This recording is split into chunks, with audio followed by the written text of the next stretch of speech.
Hey kids, it's Alabama Annie.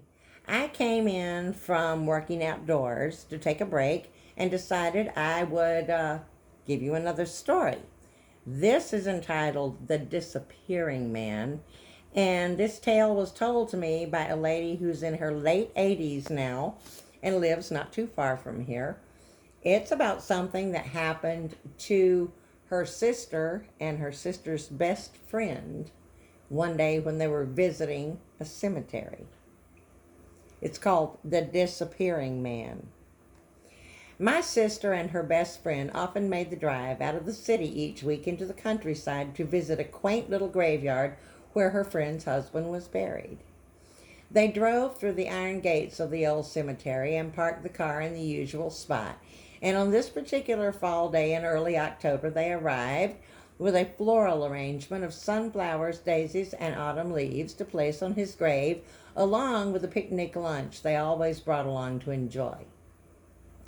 After they had placed the flowers on his grave and spruced things up a bit, they brought out the basket from the car and spread the tablecloth in a sunny spot among the hardwoods and cedar, brought out their bowl of chicken salad, fruit, and crackers, and settled in for an hour or so.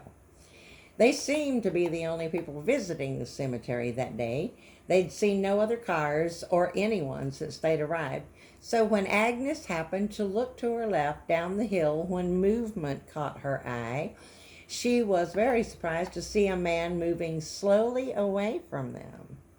He was dressed in a white shirt, red suspenders, and black trousers, and from where they sat, she could tell that he was an older man. He seemed to shuffle a bit as he moved along, leaning on his wooden cane. Agnes told Barbara it looked like they weren't the only ones in the cemetery that day after all. "I wonder where he came from," she asked as the man continued his way downhill. "Maybe he came up from the other side," Agnes commented, "but it looks like we'd have seen him if he had." "Oh, well, here, let's have some fruit," she said, uncovering the bowl and using the spoon to give them each a portion. Barbara happened to glance up just as Agnes was placing the bowl back into the basket and noticed the man wasn't there any longer, and turned to tell Agnes when she dropped her fork and cried out, "Look!" Agnes turned to see the man standing only a few feet behind them, leaning against a tree, his deep, dark eyes watching them with some regard.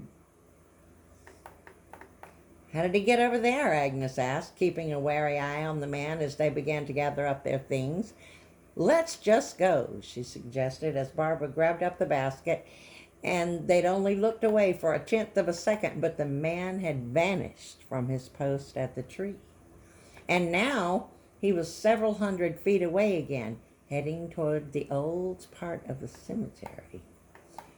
"There's something very wrong here," Agnes whispered as they made for the car, tossing the basket into the back. They drove out toward the highway while Barbara kept a lookout behind them. As the car rounded the curve toward the gate, they both let out a cry when they saw the man standing there beside the entrance to the cemetery at the gate. As Agnes gunned the engine, he gave them a rousing salute.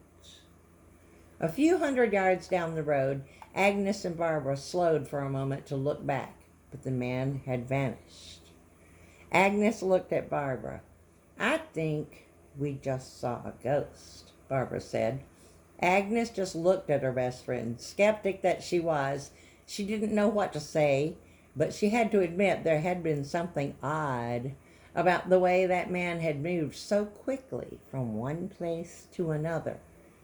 "Maybe we did see a ghost," she agreed as they drove away toward home.